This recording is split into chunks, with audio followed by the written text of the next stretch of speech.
Hi guys, hi everyone, good evening. This is Manay Gina and welcome back sa aking YouTube channel. So guys, another mini vlog for today's video at ang ating pag-uusapan ay walang iba kung hindi si Julia Barreto at si Gerald Anderson.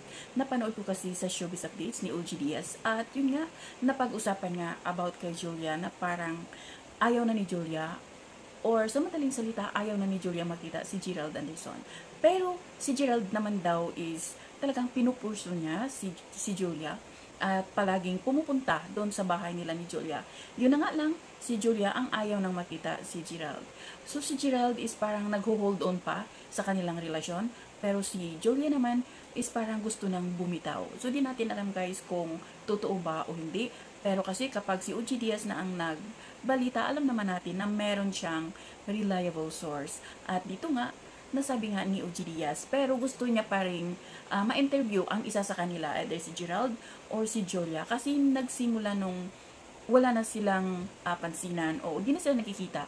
Gustong interviewin ni OG Diaz si Gerald or si Julia man lang, pero walang isa sa kanila na nagsasalita.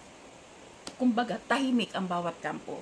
So you guys, abangan na lang natin kung hanggang saan at kung kaya pa bang i-resolve ba ni Gerald at saka ni Julia yung kanilang relasyon. Kasi sayang naman, matagal na sila, siguro mga 6 years na. 6 years or 7 years, correct me if I'm wrong. Pero yun nga, sayang. Maraming nang hinayang, pero hindi din kasi natin hawak kung ano yung mga nangyari sa kanilang relasyon. At sila lang din ang nakakaalam kung ano talaga. Bakit nagkaganon na sobrang sweet naman nila, lagi naman silang nagkikita, pero yun na nga, merong mga lumalabas na nag-cheat si Gerald at merong third party.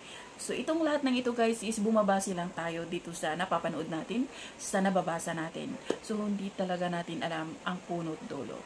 So yun lang guys, abangan na lang natin kung ano ang next na mangyayari. Kung hiwalay na ba talaga o ma-resolve pa ba. So yun lang, bye, God bless everyone.